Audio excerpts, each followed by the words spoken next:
रघुनंदन रघुरघुनंदन रघुवर seven Raghupati छायन शतयोजन शतशतयोजन।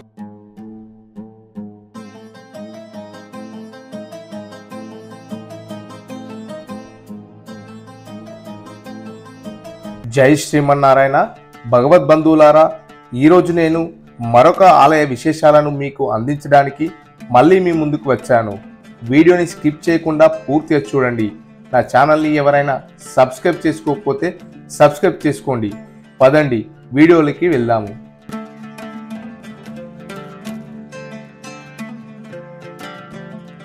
Tirumala కొండపై ముక్కోటి దేవతల నిలయం. శేషాచల కొండలపై భక్తులు సందర్శించే పలు క్షేత్రాలలో జపాలి తీర్థం ఒకటి.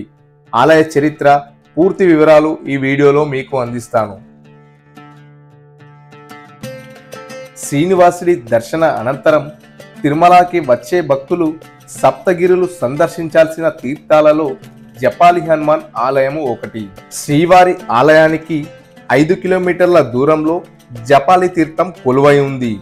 తిరుమల నుండి పాప వినాశనం వెళ్లే మార్గంలో 3 కిలోమీటర్ల మేర రోడ్డు మార్గం గుండా ప్రయాణించి అనంతరం సుమారు 2 కిలోమీటర్ల అటవీ ప్రాంతంలో నడక మార్గం ద్వారా వెళ్తే జపాలి తీర్థం భక్తులకు సాక్షాత్కరిస్తుంది.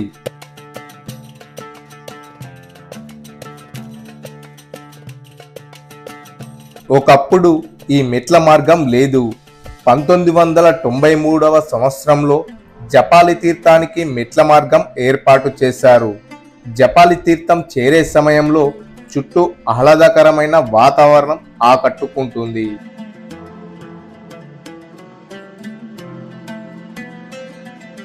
ఆంజనేయుని జన్మస్థలమే జపాలి.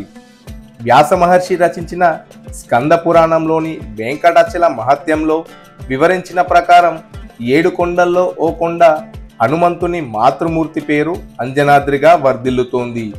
అంజనాదేవి తపస్సు చేసిన దివ్యస్థలమే అంజనాద్రి.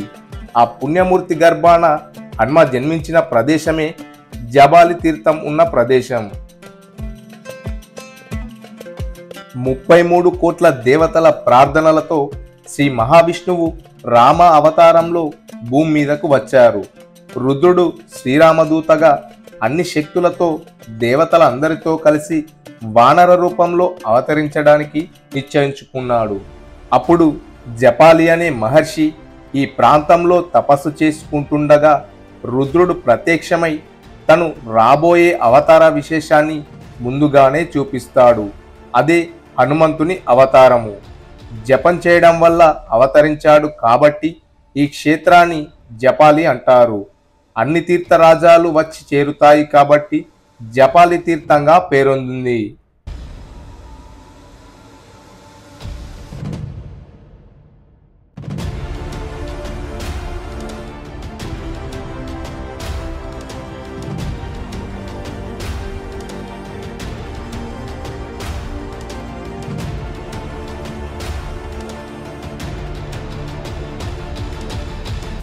జపాలి తీర్థానికి అతి సమీపంలోని ఆకాశగంగ తీర్థంలో అంజనాదేవి తపం ఆచరించి ఆంజనేయ అవతారానికి సంకల్పించింది. అయోధ్యఖండంలో జపాలి ఋషి తన ధర్మ విరుద్ధమైన మాటలకు వాక్కుదోషాన్ని మూటగట్టుకున్నాడు. జపాలి తీర్థంలో తపస్సు చేసి రామగుండంలో స్నానం ఆచరించి దోష విముక్తి పొందాడు.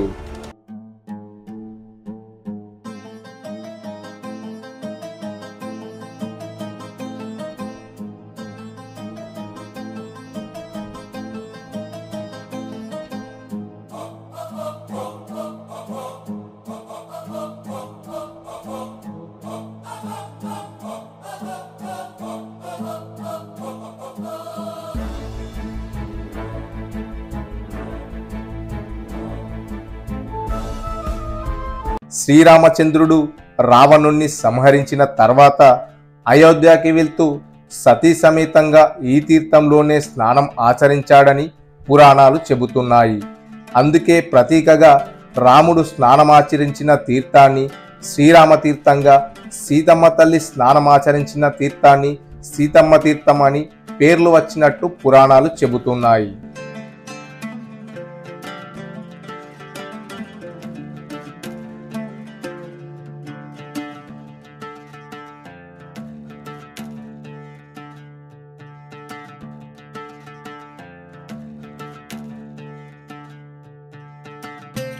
ఇది మహిమన్వితమైన పుణ్యక్షేత్రం. ఇక్కడ ఎటు చూసినా దైవత్వమే, ఏది తాకినా పుణ్యఫలమే.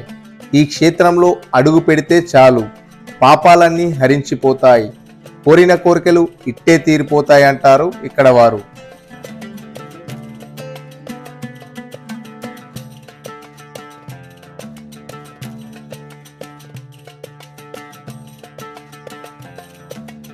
భక్త ధ్రువుడు మొట్టమొదట ఈ ప్రాంతంలోనే తపస్సు చేసి భగవత్ సాక్షాత్కారాన్ని పొంది ధృవతారాయి ఆకాశాన వెలుగుతున్నాడు. ఇందుకు ప్రతీకగా నేటికి ధృవతార అనే ఔషధ గుణాలతో నిరంతరాయంగా ప్రవహిస్తుంది. ఈ నీటిని ఆంజనేయ స్వామి వారి అభిషేక కైంకర్యాలకు వినియోగిస్తారు.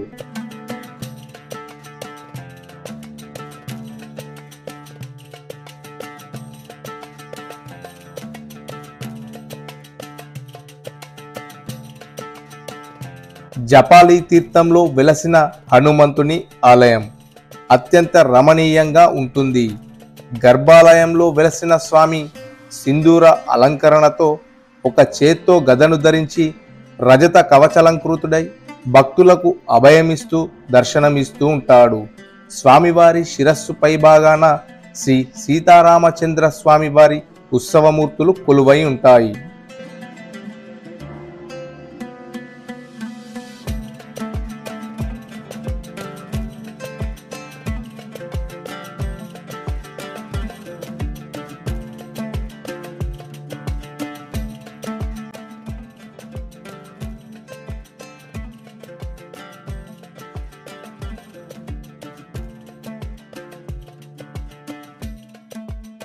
సాధారణంగా అనునిత్యం ఇంట్లో హనుమంతుణ్ణి పూజిస్తే ఆ ఇంట్లో ఉన్న సమస్త భూత ప్రేత పిశాచాలు, సమస్త గ్రహదోషాలు తొలగిపోతాయి. ఆర్థిక మానసిక శత్రుబాధలు తొలగి లక్ష్మీదేవి ఇంట స్థిరానివాసం ఉంటుంది. ఆ ఇంట్లో నిత్యం శుభకార్యాలు జరుగుతాయని శాస్త్రవచనం. అలాంటిది సాక్షాత్ హనుమాన్ జన్మించిన ప్రదేశం జపాలిని ఒక్కసారి దర్శిస్తే ఎలాంటి క్లిష్ట సమస్యలైనా తొలగిపోతాయని పురాణాలు చెబుతున్నాయి.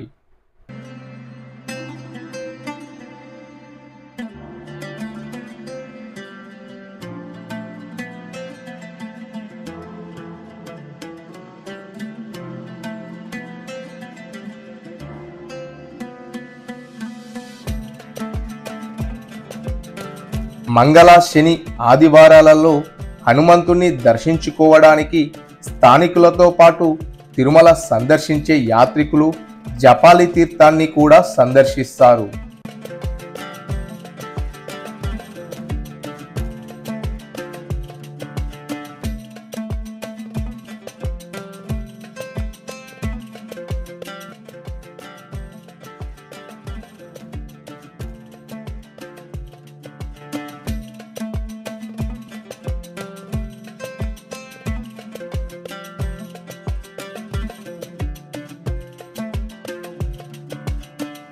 ప్రశాంతమైన వాతావరణంలో ఆలయం ఉండడంతో భక్తులు ఈ ప్రాంతంలో ఎక్కువ సమయం గడపడానికి ఇష్టపడుతున్నారు.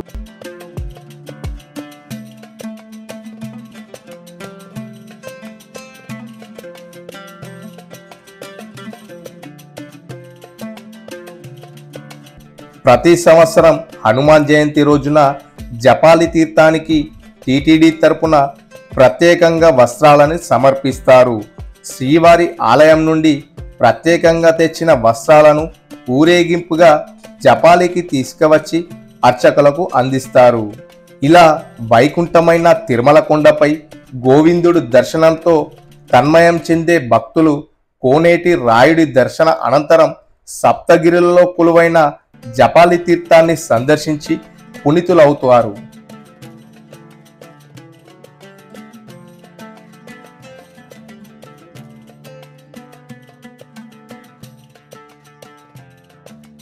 భగవద్బంధువులారా, ఈసారి తిరుమల వెళ్ళినప్పుడు జపాలి తీర్థం కూడా దర్శించుకునే ప్రయత్నం చేయండి. ఓం శ్రీ హనుమతే నమః.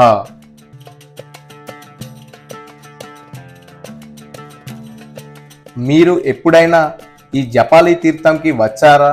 వస్తే ఎలా అనిపించిందో కామెంట్ రూపంలో చెప్పండి. ఈ వీడియోని మీ ఫ్రెండ్స్కి ఫ్యామిలీస్కి షేర్ చేయండి. మరొక ఆలయ సందర్శనతో మళ్ళీ కలుద్దాం. అంతవరకు సెలవు.